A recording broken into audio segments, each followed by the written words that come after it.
Morning viewers. I've been out sort of panic buying paint this morning. I know it sounds strange, but if we're going to be in a lockdown, I'm going to use this time to do a job I love on a more regular basis and paint some old classic stadiums for you know, for the people that love all these old places. Now I'm actually at the Bradford Park Avenue stadium, and I'm just going to take you around the stadium and a bit of a walk around the perimeter.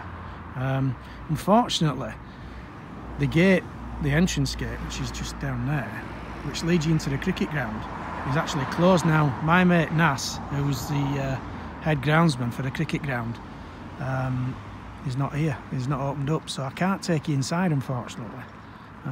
But there are plenty of images on social media and Bradford Park Avenue remembered pages, etc. So there you go. This is the private car park for the home directors. I think you can just, obviously you can see private car park painted on there, and it actually underneath says home directors. So whether obviously the private bit was painted after or is anyone's guess. Now beyond that, we have a gymnasium. Now the gymnasium is built on the what I would call the eastern side of the pitch. Not got a compass with me, but on the eastern side of the football field.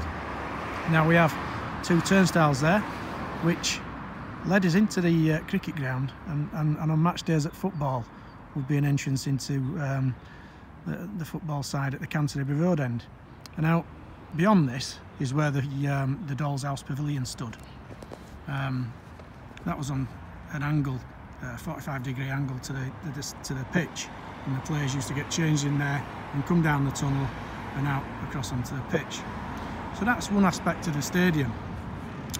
I'm going to quite cheekily walk down and look through the fence of the gymnasium, because you can actually see into the stadium there, and I think there might be small glimpses of the old terrace, and we can just see. Now on this part here, let's just get a bit closer so we can see in.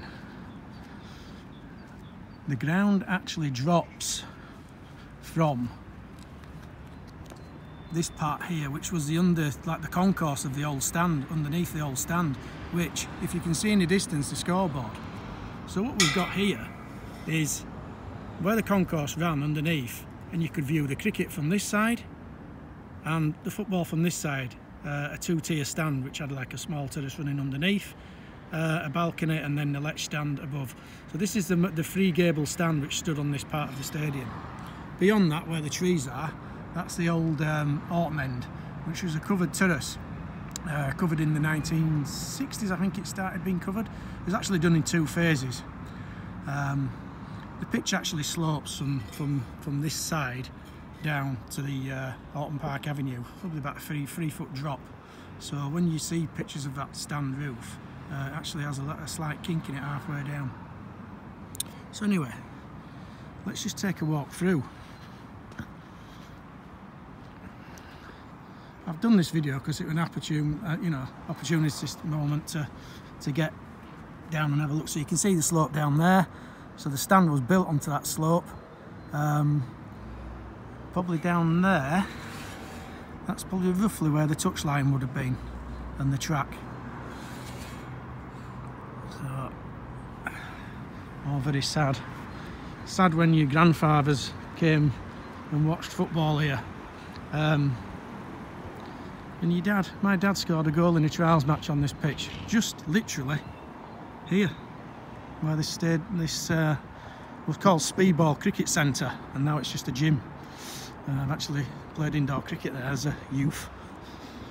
So that was built in the 80s, and once this gymnasium was built, it sort of signalled the death of any sport to be played here of association football code or rugby code.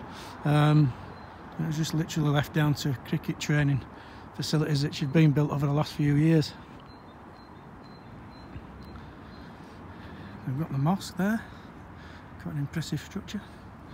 So now what we're doing, we're walking down to the where the cricket nets have been put on the other half of the football field, and quite interestingly enough, we can take a view inside the stadium. I'll do this video in two parts because I'd like to take you around the back of the Autumn Park end and show you some more old paintwork on the walls. So what I've got here is the pitch side. As you can see, the pitch slopes from right to left.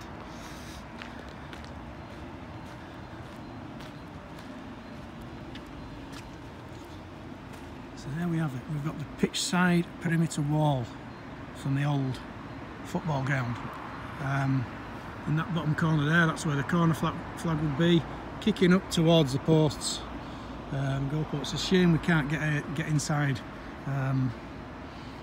Quite distraught about that. But anyway, there should be glimpses of the old terracing in here, which you can see there.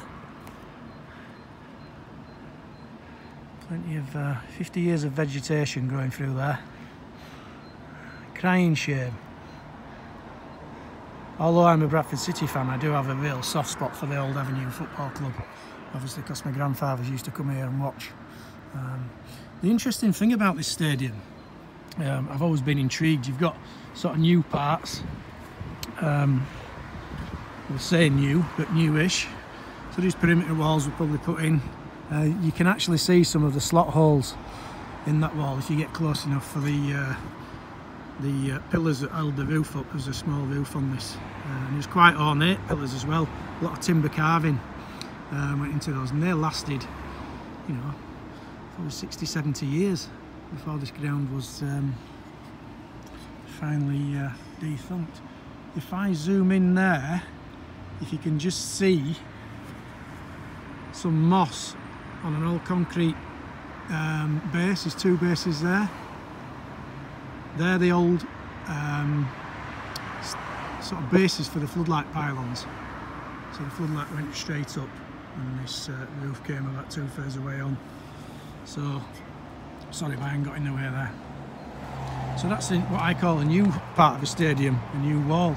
Now, down the perimeter of the ground, I think that the land here was owned by Quakers, and we have got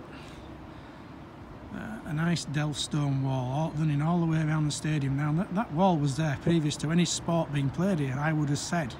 So, and there is, I think there is text somewhere, written text saying that there may have been some burials on here, so there may be Quaker remains in the pitch on this site.